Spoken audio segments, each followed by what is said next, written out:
بسم اللہ الرحمن الرحیم۔ السلام علیکم، میں ہوں آپ کا بھائی عباس حمدانی اور آپ دیکھ رہے ہیں جعفری آرٹ ٹی وی۔ آج کا ہمارا موضوع گفتگو ہے وقوع غیبت۔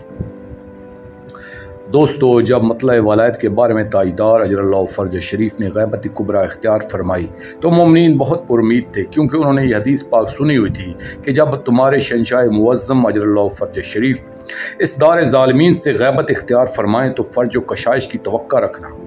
اس وجہ سے وہ اور زیادہ پر امید ہو گئے کہ یہ زمانہ زیادہ طویل نہ ہوگا اور اب خروج قریب ہے۔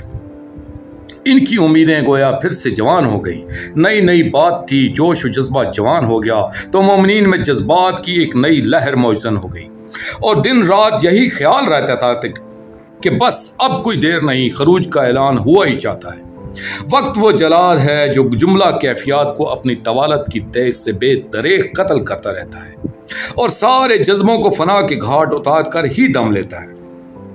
اول چند برسوں میں لوگ مل بیٹھتے تھے تو ایک دوسرے کا حوصلہ بڑھاتے رہتے تھے، مگر یہ سلسلہ آہستہ آہستہ سرد ہونے لگا۔ پھر ایک ایک کر کے امید کے دیے بجھتے چلے گئے۔ محبت اور امنگوں پر نو امیدی کی سیاہی جمنے لگی، تحت جذبات پر افسردگی کی راکھ تہ در تہ جمنے لگی۔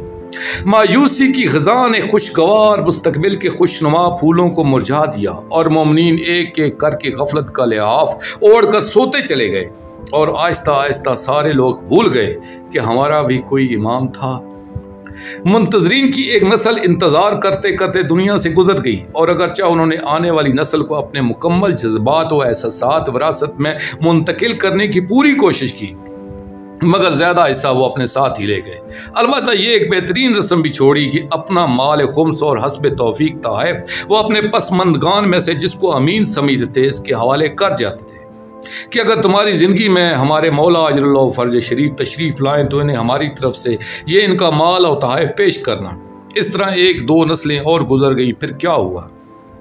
پھر پوری دنیا کو جہالت کی سیاہ رات نے اپنے مکروہ جبڑوں میں دبوچ لیا، اور غفلت کے کالے ناگ نے اہل ایمان کی مودت کو جملہ سچائیوں کو نگل لیا۔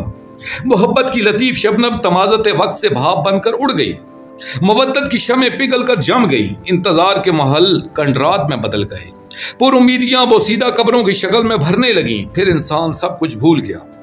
جن مومنین نے امانتیں چھوڑی تھیں وہ امین خائن بن کر کھا گئے۔ مال امام علیہ الصلوۃ والسلام خرد برد ہو گیا، آئندہ آنے والے انہیں خمس کا تصور ہی ختم کر دیا۔ اس طرح کئی صدیاں گزر گئیں، کسی نے نام تک نہ لیا۔ اس کے بعد مراکز علم کی بنیاد رکھی گئی۔ احباب علم کی غربت اور خستہ حالی کو دیکھ کر بوجہ اضطرار مال خمس درسوں کے سپرد کرنے کی رسم نکالی گئی، مگر بعد میں آنے والوں نے اس رسم سے خوب کمائی کی، اور اس کے بعد تو خمس کا مقصد ہی فوت ہو گیا۔ نہ خمس کا مالک کے زمانہ کو ملا اور نہ ہی سادات تک پہنچ سکا۔ اس کا فائدہ اتنا ضرور ہوا کہ درس تو سدھر گئے، مگر سادات کی بھیک مانگنے تک نوبت پہنچ گئی۔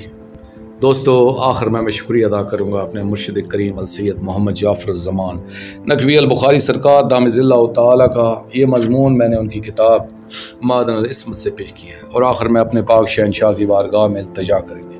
الجل یا ولی المظلومین اجر اللہ تعالیٰ فرجک و صلوات اللہ علیہ یا ربا محمد و آل محمد صلی اللہ محمد و آل محمد واجل فرج آل محمد صلی اللہ علیہ وآلہ وسلم۔